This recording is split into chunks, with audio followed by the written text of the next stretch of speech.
Deepshika's invocation this morning, I think I got the very essence and gist of my talk.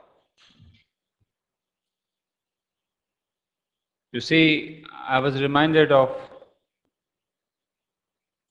the great Vishwarupa Darshana in the Bhagavad Gita, when the Lord shows to Arjuna his Swarupa of terror, the Swarupa of Kala, by which Arjuna was really, he had pains to see this tremendous vision. He couldn't even tolerate to look at that horror. And so he requests the Lord, please come back in your beautiful Swarupa. I don't want to see this vision of yours. And so the Lord comes back in his sweetness, and then Arjuna bows down to him, and then he says, "Oh Lord, this is the Swarupa I would like to see forever." So when Deepshika sang about the mother, and then when she ended up saying that this is how I bow down to thee, I think that's really the crisis and the answer. We have at present a crisis, what Sri Aurobindo calls as an evolutionary crisis. And the answer to this crisis is precisely Sri Aurobindo and the Mother. You see, again in the Bhagavad Gita, Lord Krishna tells us that whenever there is a rise of the adharma, then the avatar comes upon earth. But this time there has been not just a rise in adharma, there is a crisis of evolution itself.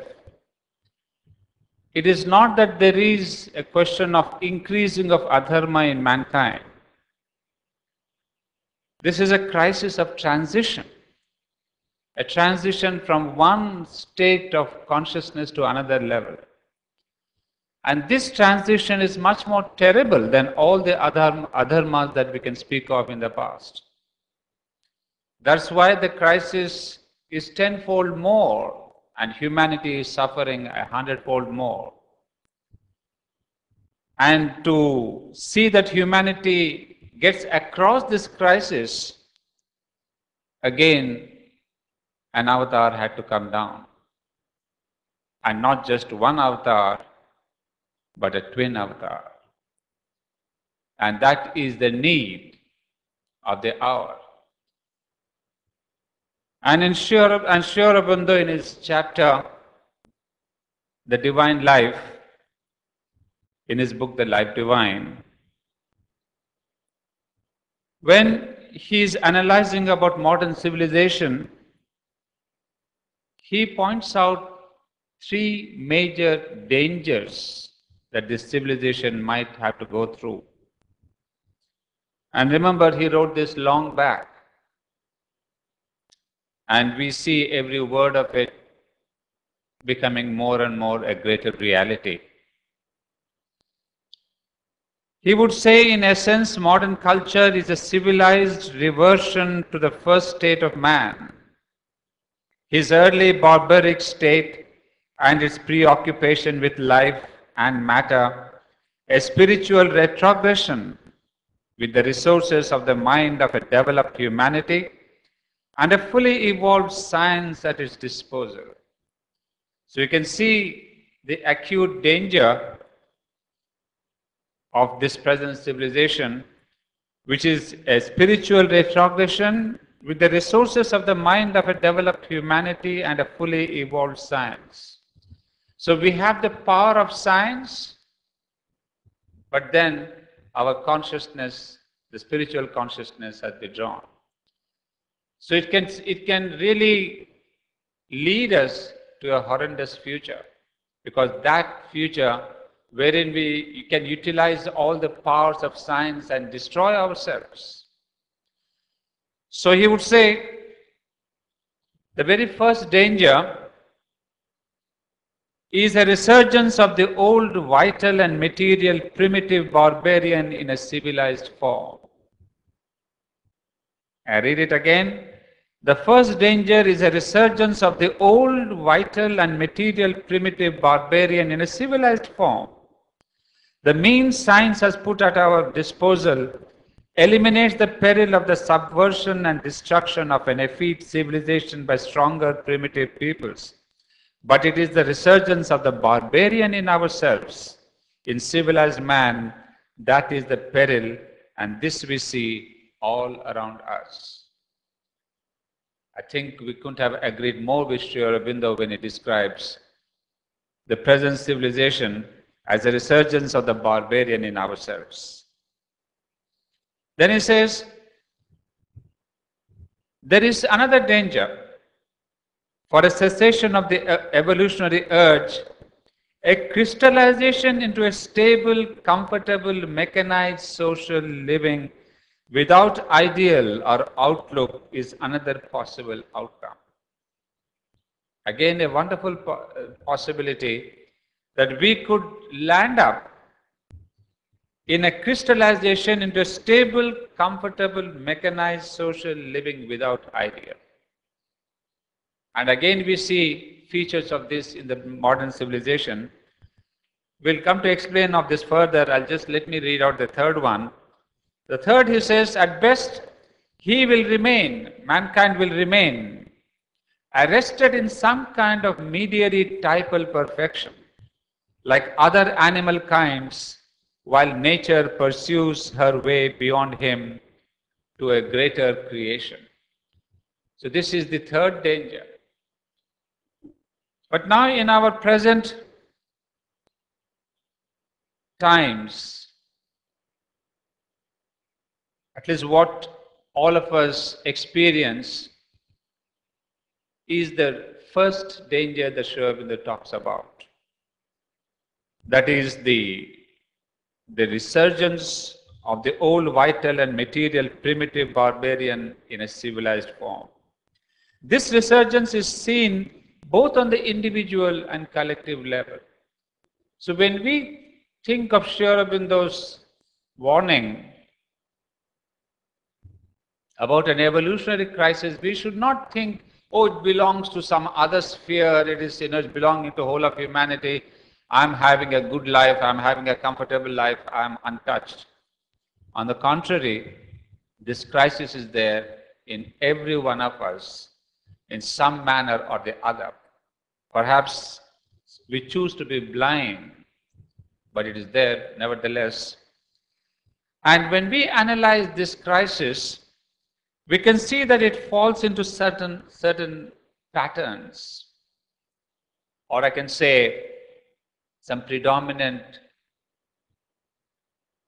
categories. On the physical level, we can say ours is an age of hunger. Somewhere Nollikanta Gupta had analyzed this in a wonderful manner. He says ours is an age of hunger. And you say hunger for knowledge, for power, for enjoyment. And I'm sure we all agree with this, that we are victims of this hunger, be it material possession, be it hunger for power, even hunger for enjoyment. But what happens is, our hunger serves only to multiply the objects of hunger, and the objects of hunger again multiply our hunger. All those of us who have visited, who do go to the famous supermarkets all over the world, we see this in a perfect example where we see our hunger serves only to multiply the objects of hunger, and the objects of hunger multiply our hunger again. So this is there rampant. I mean, sometimes we may act innocent, But I'm sure we have all gone through this experience. And then this is the vicious circle in which we are entrapped. We hunger for progress, but what we have succeeded in getting is change and movement, speed and restlessness. You see, all that we really think about the tremendous progresses that technology has made. We are all one with it. We even use it, all the websites and internet and the email and all that stuff. But sometimes I sit back and really look at my father's time, that they didn't have the speed of technology. And we say there's tremendous change, but what is this change? Ultimately, it has brought us nothing but except speed and movement. But then when I really thought about my father, I'm sure he didn't have the tensions of speed. Sometimes, I'm really bogged down with the internet. Almost every day I sit at my computer in the early morning to answer my emails. And then next day or next evening, when I don't get an answer, there's a tension. How come I sent by email? That means it was there instantaneously.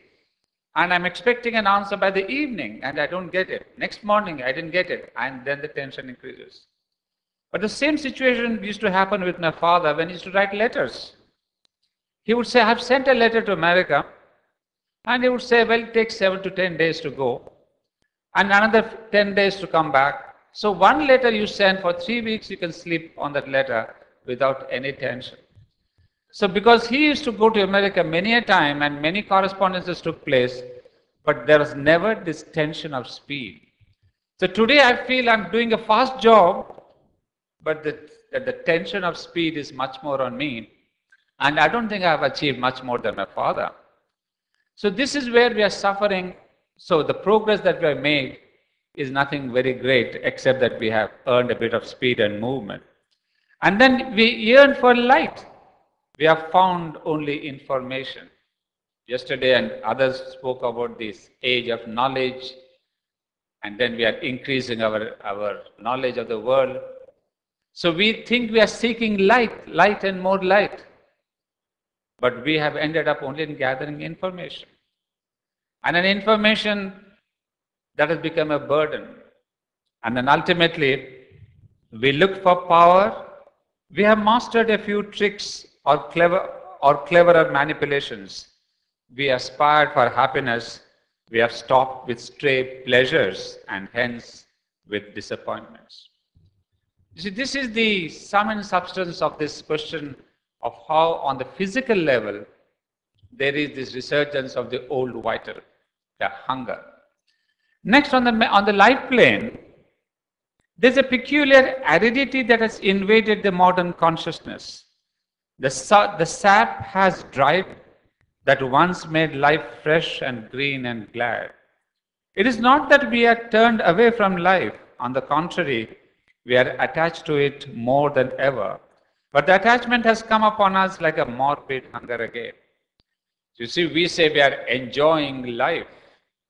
I mean, all our pubs, all our emails, all our games and all that.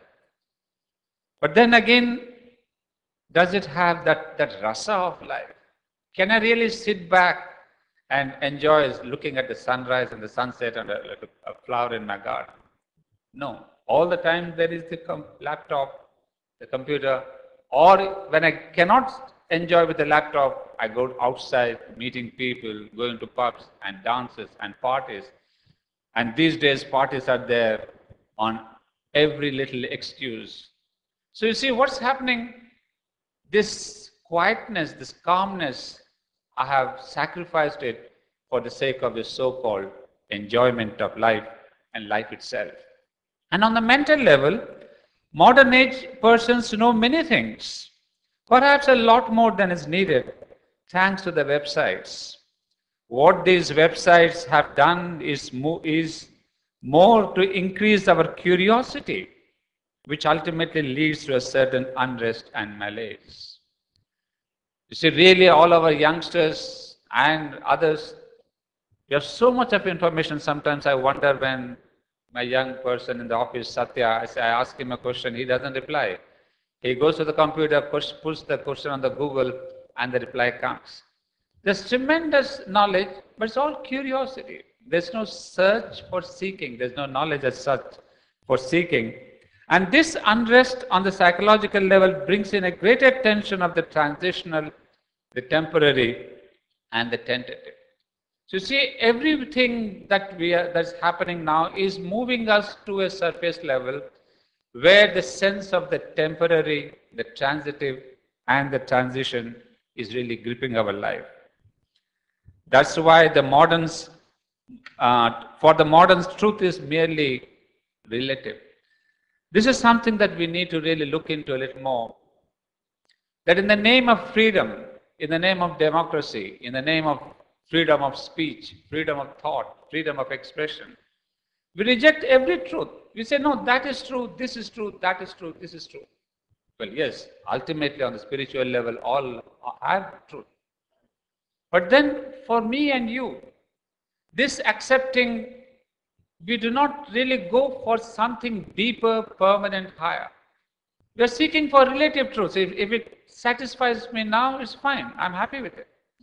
So there is a kind of a relativeness of truth itself, and the absolute is an ever-receding reality and has only a theoretical existence.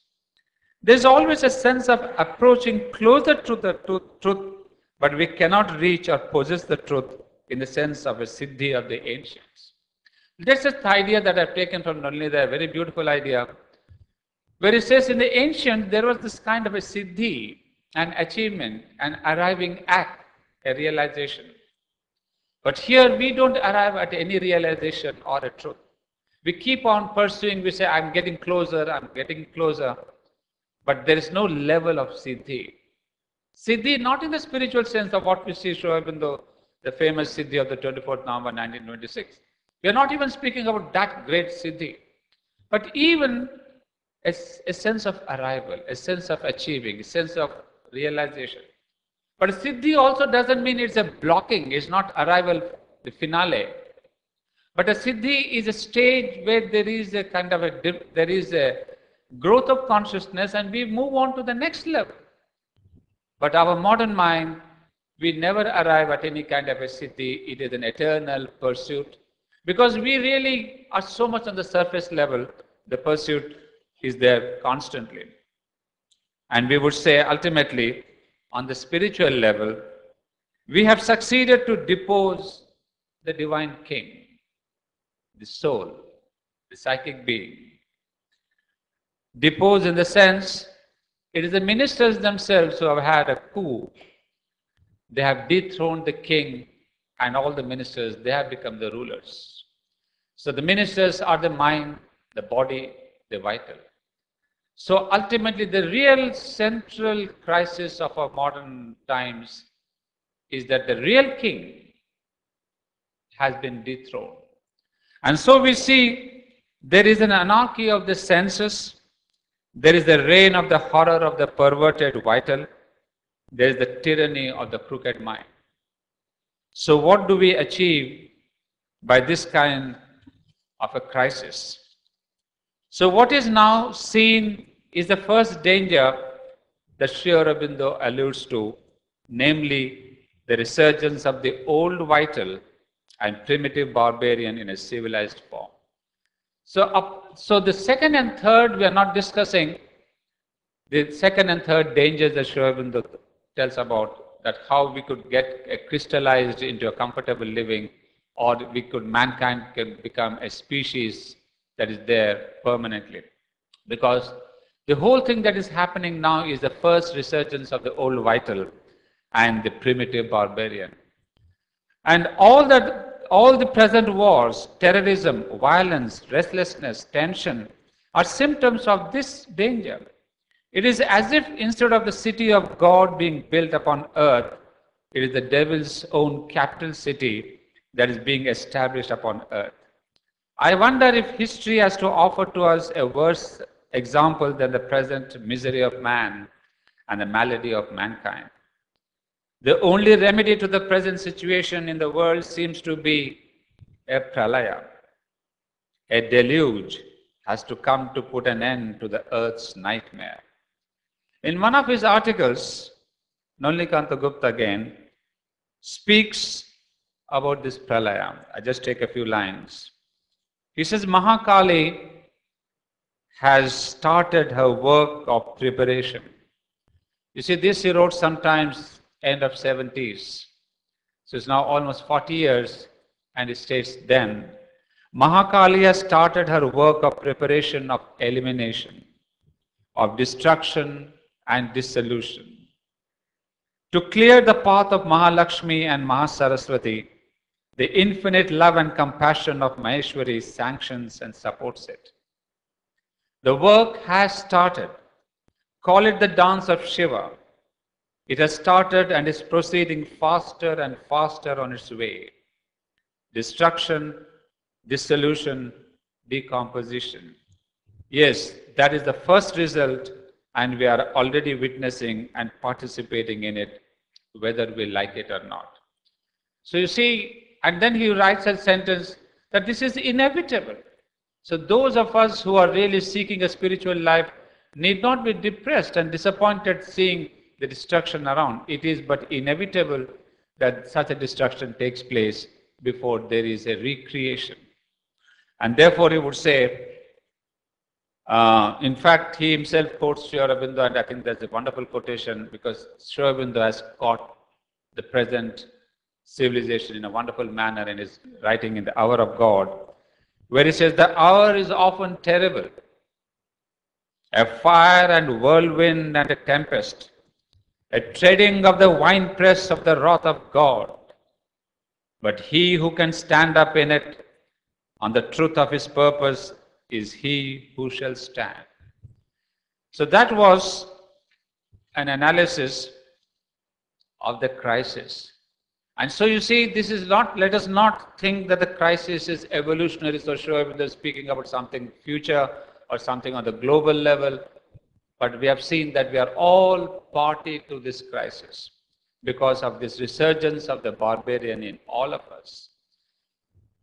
But then humanity on the whole has tried different ways and means to come out of this crisis on a global level. And here again, I take help of Sri Aurobindo's own solutions that he has described in the Life Divine. He would say mankind has tried a rational and scientific formula of the vitalistic and materialistic human being and his life. A search for a perfected economic society and the democratic cultus of the average man are all that the modern mind presents in us in this crisis as a light for its solution. So solution one, a rational and scientific formula of the vitalistic and materialistic human being. So we have tried this. I'm just noting down some of the points. We'll not discuss this at length. So he says it's a scientific formula of life, thinking that as we were discussing yesterday, how science and spirituality can meet. Can there be a scientific formula to our life? Depending more and more on science. Then there is another solution, that is a unified organization of an economic life of the race. That is there, I mean, all over the world we see this, and recently when there was this economic meltdown, we all spoke about this economic crisis, how to come out of this. So we think that economic well-being and economic prosperity could make this mankind, bring it to a greater harmony, unity and happiness. But again, Sri Aurobindo deals at great length in the ideal of human unity, how even this economic prosperity will not be necessarily the end of mankind's problems.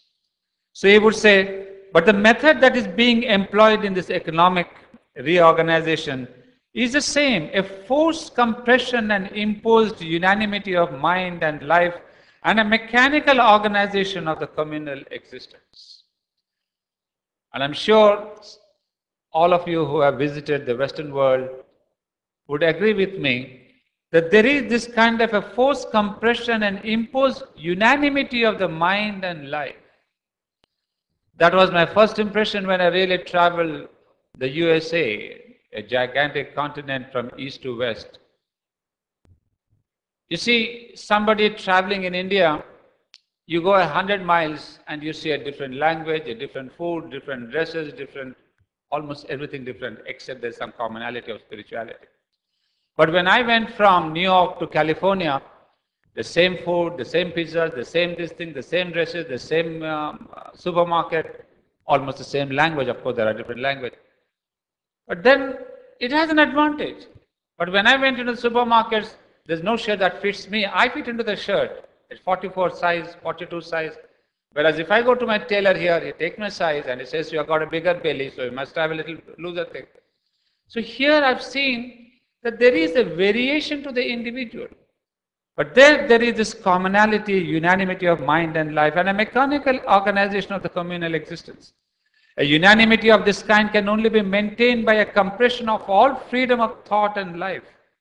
And that must bring about either the efficient stability of a termite civilization or a drying up of the springs of life and a swift or slow decadence. Sri Aurobindo uses a wonderful term, a termite civilization. So that is the danger of this economic solution, that we'll all be maybe very comfortable, each one doing our own jobs, like in the termite, in the ant hills, each ant is doing his proper job, but then it doesn't have the freedom to grow. And so Sri Aurobindo tells us it's a drying up of the springs of life and a swift or slow decadence. Then there's a third solution that Sri Aurobindo speaks about. It is the common man will think about a socialized life in which he will subordinate his ego for the sake of the right arrangement of the life of the community. That is what we have seen, sacrificing the individual to the collectivity. This also has been experimented in the communist countries, and all of you know about it, so we'll not get into that. There's a fourth solution that mankind has tried, is what Sri Aurobindo calls a swing back from a mechanistic idea of life and society. The human mind may seek refuge in a return to the religious idea and a society governed or sanctioned by religion. So there could be a revival of religion in new forms. And I've seen this happening in my own life when I was in Bangkok or in the West, that there is a reforming, reframing of the old religion into a new pattern to suit the modern contemporary world. So it is a going back to religion, but a religion which is much more acceptable, which embraces more ideas. Say, for example, in Christianity, slowly the idea of Virgin Mary is getting more and more popular, because we have seen in Hinduism this question of Shakti, which is very important, that has infiltrated, penetrated, influenced the Christian ideology. And Virgin Mary, who was not at all important, is slowly gaining ground. And again, in Buddhism, I've seen when I was in Bangkok, this question of the reincarnation, which is very important for them. But then the body of Buddha, there's a new ideal where even there the feminine ideals are being brought about. Well, all these are being attempted, but then there is also one more solution that has been practiced. That is, the religious solution is the guidance of society by men of spiritual attainment. That is something, I think, in the last 3 to 4 decades, the West has received so many of these men, the spiritual attained, gurus in one word, that can the society be guided by the gurus? But that also Sri Aurobindo says it has been attempted before without success. It was the original founding idea of more than one religion, but that also did not succeed. So this question of, gurus coming and really saving humanity, saving societies, well, that is also something all of us have realized with great shock that that does not work. Because, human nature is such that even these gurus cannot help us. So we see that all this have failed. And Sri Aurobindo would come ultimately to say that there are two things in all this that is happening, in all the crisis, in all the barbaric resurgence. There are two positive things that can be seen on the horizon. And that is what he says could bring about a hope for humanity of the future. And the two things that he has talked about are what we say a growth of the international spirit. That means a growth of the consciousness of human unity, and then the religion of humanity. These are the two solutions that Sri Aurobindo puts forward. And of course, he did say that there is this growth of the sense of human unity already that is there from the beginning of the last century. And I suppose Mother has given a concrete form to that first aspiration in the form of Auroville. I mean, this question of human unity had to be grounded somewhere. Because unless until an ideal is grounded in life level, on the physical level, it remains a mere ideal that awakens only an aspiration in man, but it doesn't really change the life pattern. So I suppose Auroville is that great attempt by the Mother to bring down this lingering hope in the horizon of mankind, put it solidly on the ground. It has its own problems of growth and revelation and manifestation. But at least this single hope of mankind is taking shape there. Then what Sri Aurobindo speaks about is the religion of mankind. And this religion of mankind is not one more religion. Please let us remember, Sri Aurobindo and the Mother have spoken much against the religion, or religionism as we say, because Sri Aurobindo does use the word religionism to this external religiosity which, with creed and custom and forms and all that. But then religion in its own way is really spirituality, that which is based on experience. So we do make this distinction, but in general we use religion more as this external form. So religion of humanity is not one more religion.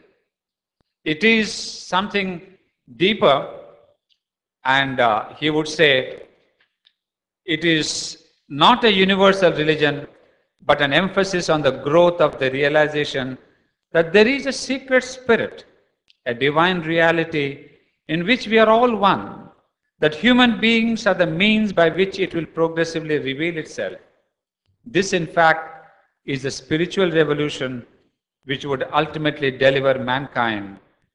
And then Sri Aurobindo gives us a possibility that this one is the outer, the human unity, the growth towards human unity, and the other is the inner psychological spiritual realization. So these two movements must go simultaneously. That's why I suppose first there was this emphasis in the Sri Aurobindo ashram about this inner growth of the psychic being.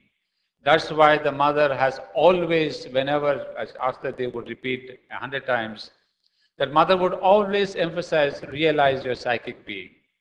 So this was the first attempt to rethrone, to bring back the deposed king. So unless and until the king is brought back, and the ministers, they really surrender themselves and say, "O king, forgive us for what we have done all these centuries. You take back your reign, your governance."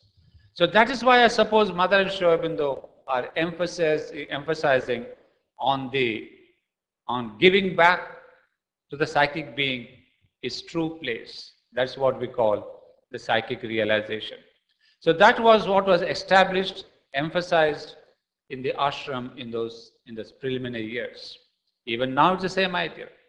But once this truth must have been anchored somewhere in the human consciousness, because of which then the Mother thought it was right time to start the other, the outer, that is the human unity.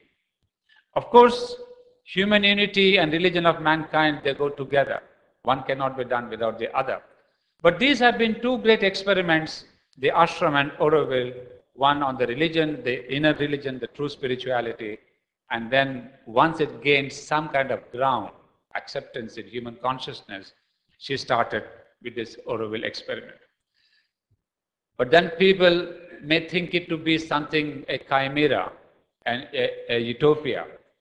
Neither the ashram has succeeded, nor can Auroville succeed, because these are far-fetched dreams. And Sri Aurobindo would say, well, if this is not true, if this is not the solution, then there is no solution. If this is not the way, then there is no way for the humankind. Then the terrestrial evolution must pass beyond man as it has passed beyond the animal, and a greater race must come that will be capable of the spiritual change. A form of life must be born that is nearer to the divine. So that is why Sri Aurobindo, when he says his famous sentence that there is a crisis, at present mankind is undergoing an evolutionary crisis in which is concealed a choice of its destiny. You see, a choice, he uses the word.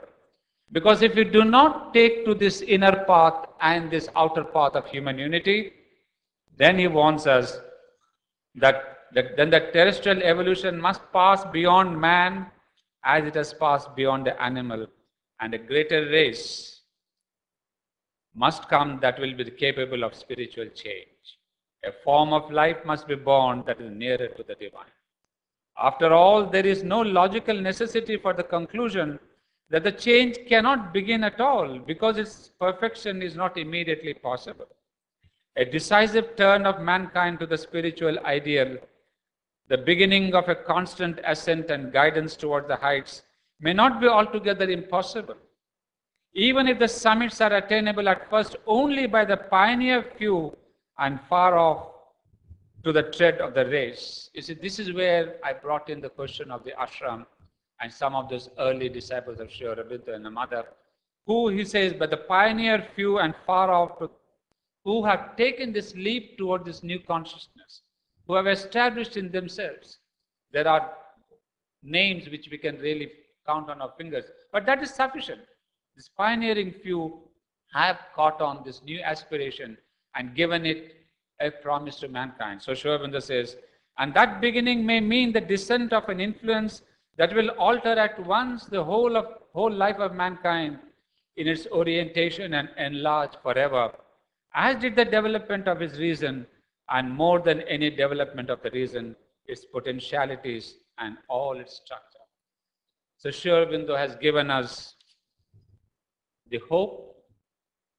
He has said it's possible, even if a few pioneering people can take to this possibility. And he doesn't see any logical necessity why it cannot be done. And now today, standing in 2010, we can hope that this new manifestation will be a reality. Because we have seen the Mother and Sri Aurobindo working on some individuals, the pioneering people have been there. And then, of course, with their own pioneering work of bringing down the supermind and working on the transformation of our own body, they have set already the first form of the new Superman.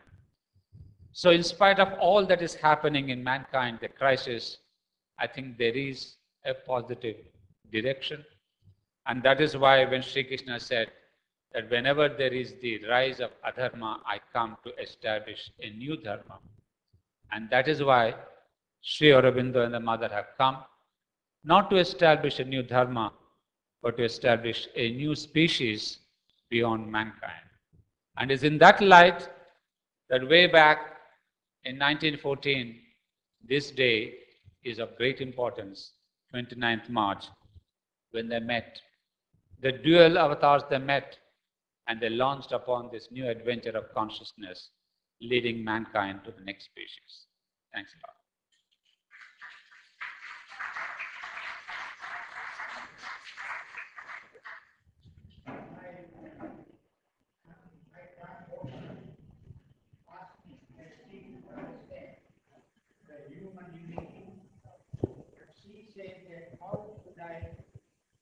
She says, my granddaughter asked me a question, that there are two things what Anand has told, that is realization of psychic being, and second one is the human unity. So to the first question, she says that how could I get my psychic realization in simple way?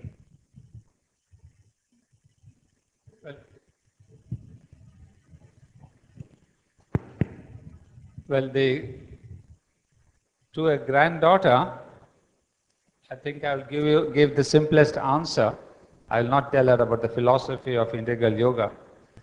Tell your daughter to write a letter to the mother and say, Ma, I really want to realize my psychic being.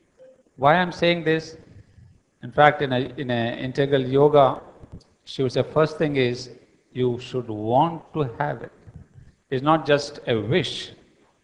Do you really want to? That means that the inner decision, inner wanting must be there. So unless that is there, it cannot just happen just because you are interested or you have a curiosity.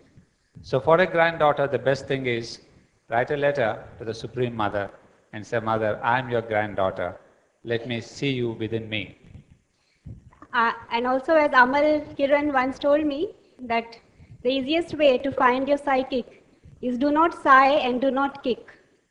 If you do not sigh and do not kick, then you find your psychic. So. Yes. Maybe a complementary point of view about what you were saying about the idea that the mental, the vital, and the physical are the minister who rules our life instead of the king who is inside.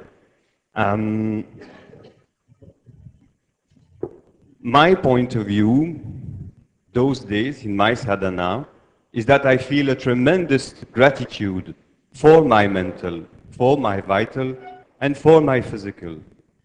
Because somehow they have not chosen this life. It's my psychic probably was chosen this life. So they endure my vital, my mental, and physical. They endure this sadhana. So I just want to, to share this idea of gratitude for them also. It's not that they have to be sorry or they have to show how sorry we take your throne. No, we can show them gratitude also and try to convince them to participate because they have not the one who have chosen this life. It's our psychic.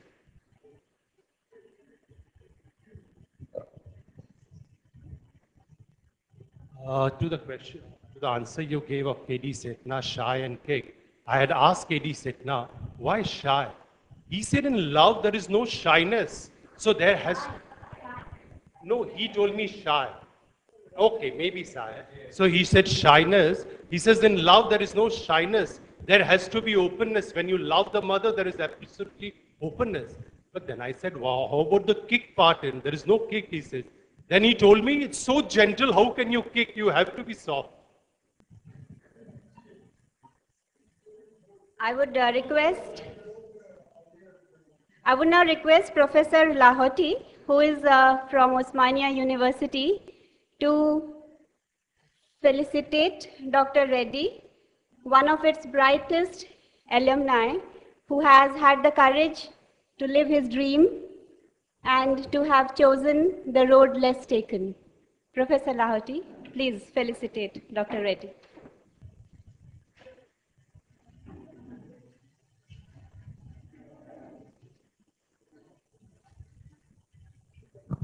One naughty student of Buddha asked one day, because Buddha said everything in this world is cause.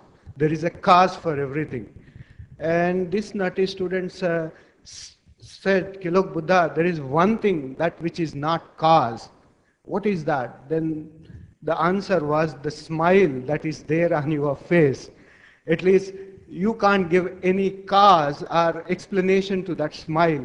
Now I say to Ananda or Anand, continue your smile. Don't get into jeremiads. Because, yes, all these things are there. The soil gets tilled, and then, the things will change. But then, as I said, most of the avatars had this problem. Even when Jesus Christ came out, that he is the prophet, or he is the person who, the promise of the Old Testament, then everybody said, "Okay, look, at least Moses liberated us from Egypt. But then you are not even able to liberate us from the Romans." The Romans were ruling at that point of time.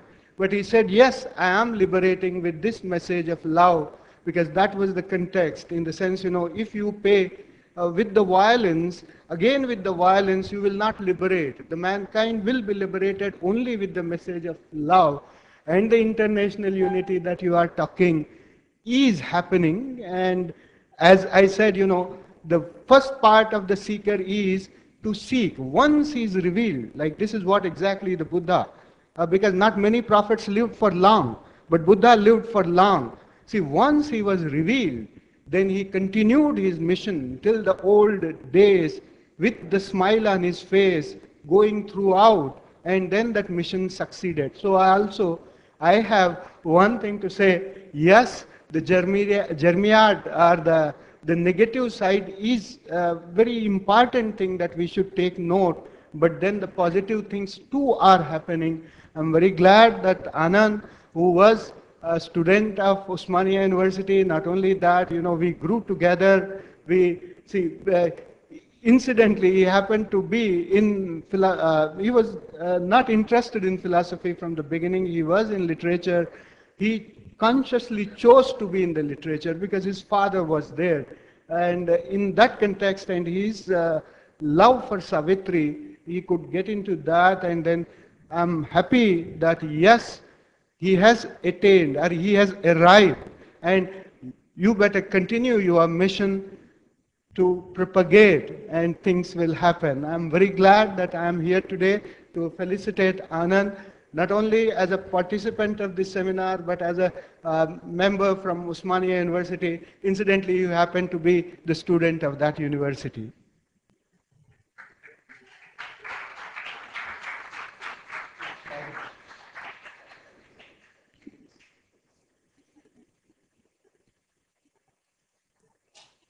Thank you, Anand Bhai. Thank you, Professor.